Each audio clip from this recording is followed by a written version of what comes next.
Hello everyone, I'm Emma and I'm your storyteller for today. Tonight's story is called How to Go Back to School. Parsley Mimblewood Saves the World Again, and it's written by Mike Forde and illustrated by Rebecca Sampson. Chapter 2. How to Play Tyranny-Saurus Rex.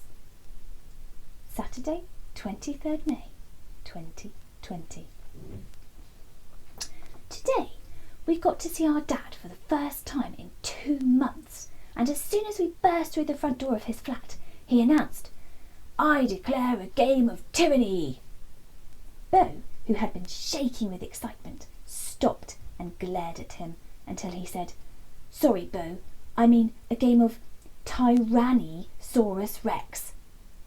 It's meant to be called tyranny, but Bo insists that it should be called Tyranny-Saurus Rex because he thinks that's easier to say. Anyway, Tyranny-Saurus Rex is number 1 in my list of top 10 best games ever. Number 10, Plopscotch. You have to hop across the stepping stones without going plop in the river. Number 9, Pie Spy. It's like I Spy, but with lots of pies, and I love lots of pies. Number 8, Tic-Tac-Toe. The same as noughts and crosses, or tic-tac-toe, but you have to hold the pencil with your foot. Number 7, Guess Pooh. You can use your imagination for this one. Number 6, Backwards Monopoly. You start with all the money and every hotel is already built. Then you go around the board spending your money demolishing the buildings. Bo's favourite part is flicking away the little green houses, but we keep on losing them underneath the sofa. Number 5, British Bullfrogs. It's just like British Bulldogs, but you have to hop around like a frog and ribbit at anyone who tries to catch you. Number 4, Gluedo. You can make as many guesses as you like about the murder, but every time you get it wrong, another finger is glued together. Number 3, Guinea Pig Racing. Parsley 2, my imaginary guinea pig, always wins. Number 2, Imaginary Friend Battle Arena. It's a bit like Pokemon, but you have to choose an imaginary friend and tell them which move to use on the opponent. Because Bo's obsessed with space dinosaurs, his imaginary friends are all things like Saturn Stegosaurus or Venus Velociraptor, and Mum just uses animals because her imagination is awful. Grown-ups have to hand in their imagination when they get their driver's licence. I always win at this game because Norbert Noseful, my imaginary friend with an enormous nose, can pull anything out of his nostrils. One time he even found an atomic bomb in there, but that didn't end up well for anyone. Number 1, Tyranny-Saurus Rex. My dad invented Tyranny-Saurus Rex, and it's the absolute best. The person who declares the game gets to be the tyrant. They can make up any rule and everyone else has to follow them or else they'll lose points. The one catch is that all the rules have to help achieve a mission. One time, Bo declared a game of Tyranny-Saurus Rex and kept on taking away points every time people breathed. Dad guessed it was a mission to the bottom of the sea, but I knew it was a mission to space, obviously. Dad immediately started taking away points when we got in the flat. He took away a point when I dumped my bag in my room whilst D.I. Dracula, my imaginary crime-fighting vampire, snuck under the bed. He took away a point when I went to the balcony where Pom Pom the Ninja, my unicorn-loving imaginary ninja, keeps his unicorns.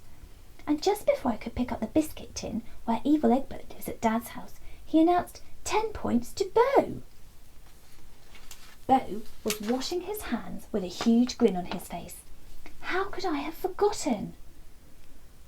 After half an hour at Dad's, me and Bo had each washed our hands 10 times, and he had to change the rules so that you could only get hand-washing points once per hour. The game was even more difficult outside when we went for a walk.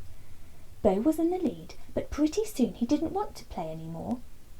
Dad lives on the top floor of a block of flats, and Bo got 10 points for remembering to press the buttons in the lift with his elbow, but he lost all of them for fiddling with the buttons as he went down. Then he kept on losing points for putting his fingers in his mouth, so I told him to imagine that they tasted of space dinosaur dung. He said that space dinosaur dung tastes like chocolate, but the next time he was going to put his fingers in his mouth, I saw him stop and decide to plunge them in a big pile of mud instead. By the time he got back, Bo was on minus 23 points. That's when we ran into Mrs. Bones and Mrs. Andromeda, who live in the flat below Dad's. They're Bo's two favourite people in the world. Mrs. Andromeda is a real astronomer, and she has a telescope on the balcony that she lets me and Bo use. She's really short and squishy and gives the best hugs, so it was a bit sad that we had to stand back from her. However, it was okay, because that meant we didn't have to hug Mrs. Bones. She's really tall and bony and gives the worst hugs in the world. But Bo really likes her because she's a paleontologist, and she shows him real dinosaur fossils which he's allowed to hold if he's very careful. He looked like he was about to explode when Mrs. Bones pulled a real dinosaur egg out of her pocket to show him, but afterwards Dad gave him 43 points for not touching it. As we went back inside and washed our hands again, I was a bit fed up with the game and counting points all the time. Bo had 20 points and I had 19, so he was happy. But I think the game just makes you angry with the tyrant and the other players, especially when the tyrant gives the other player exactly enough points to beat you by 1. Still, I suppose it helped Bo remember to follow the rules. All this made me think about the kids going back to school and having to follow lots of strange new rules all day long. Do you think Tyranny-Saurus Rex would work at school? Or would everyone just end up getting angry with the tyrant or the teacher? Do you know what new rules you will have to follow at school? Do you think Tyranny-Saurus Rex is a good way to help follow the rules, or not? How else could you help people follow the rules? What do you think you should do if someone else forgets to follow a rule? And that's the end of tonight's chapter. Night night. Sleep tight. See you soon.